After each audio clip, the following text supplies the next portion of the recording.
kababayan, malungkot na araw. Patay na po yung tatlong kababayan natin.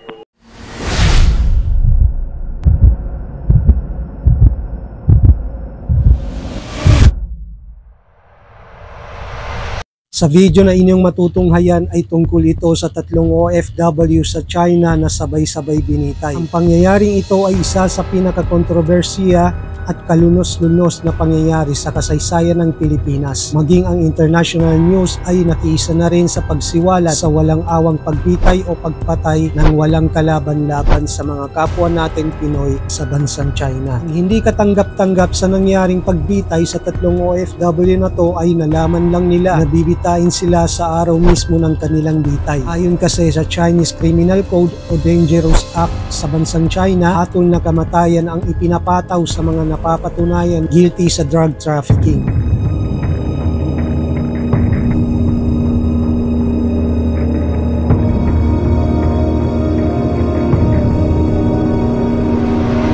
March 30, 2011. Araw ng sabay-sabay bitayin sa China ang tatlong OFW na sina Ramon Credo, Sally Ordinario Villanueva at Elizabeth Batain. Sa kadahilanan, inaakusahan silang tangkad umano silang magpuslit ng droga papasok sa bansang China. Paano nga ba nasangkot ang tatlong ito sa pagpupuslit o pagiging isang drug mules sa bansang China? Yan ang aalamin natin sa video na to. Ang video na una niyong mapapanood ay tungkol sa pangyayari at pagkakaaresto kay Ramon Credo sa airport ng China.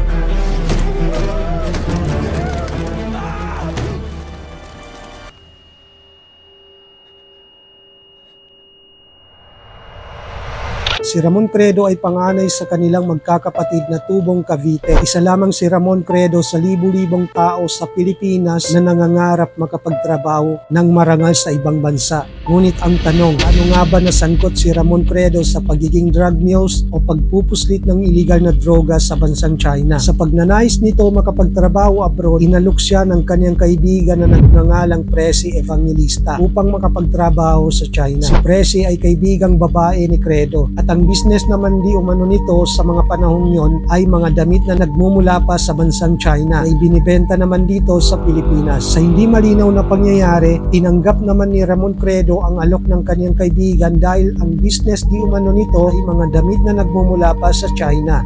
At dahil sa porsigido ito makapagtrabaho sa abroad, nagtiwala siya sa kanyang kaibigan. Pinangakuan si Credo ng malaking halagang sahod, bagay na naghatid sa kanya sa masalimuot na buhay sa China. Sa mabilis na pangyayari, si Ramon Credo tagumpay sa kanyang pagproseso sa mga dokumentong kailangan ng airport. Sa hindi malinaw na pangyayari, tagumpay din si Credo sa pagsakay ng eroplano patungong China. Nang makalapag ang eroplanong sinakyan niya sa Xiamen Airport sa China, doon na nagsimula ang mga pangyayaring hindi kailanman inaasahan ni Ramon Credo. Habang isinasagawa ang regular na security check ng Chinese Airport Authority sa mga bagahe, meron na detect sa bagahe nito na hinihinalang droga. Nang buksan ng mga Chinese Airport Authority ang bagahe ni Ramon Credo, eto ang tumambad sa kanila. Si Ramon Credo ay nagtatangkad di umanong pumuslit ng mahigit 4 na kilong hinihinalang heroin o droga sa Xiamen Gaoqi International Airport sa China na nagresulta sa agarang pagkakakulong nito. Nang matuklasan sa bitbit nitong bagahe ang heroin o droga, isinailalim sa Chinese judicial process na kinasasangkutan ng paglilitis kung saan nahaharap siya sa kaso ng drug trafficking. Ang drug trafficking ay itinuturing na isang mahigpit na seryosong krimen sa China at ang judicial system nito ay nagpapatupad ng mahigpit na parusa kabilang na ang parusang kamatayan. Sa paglilitis ng hukuman sa kaso, si Credo ay napatunayan nagkasala ng drug trafficking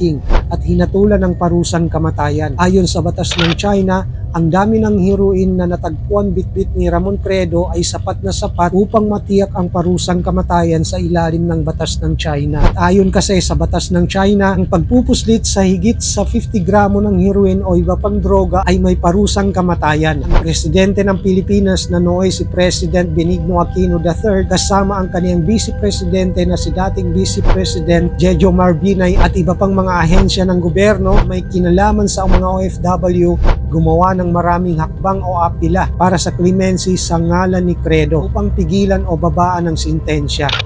Dinidisenyo lang namin kung ano ilalaman ng sulat kung paano ba ang magiging appeal hanggat hindi na-execute hindi tayo titigil ng paggawa ng pamamaraan upang maiwasan yung execution nila. Ngunit sa kasamang palad, hindi pinakinggan ng gobyerno ng China.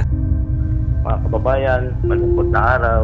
Patay na po yung tatlong kababayan natin. Ang pinakamasakit at hindi katanggap-tanggap na pagpataw na bitay kay Credo, hinatulan ito ng walang kaalam-alam, kaya hindi ito nakapaghanda sa kanyang kamatayan.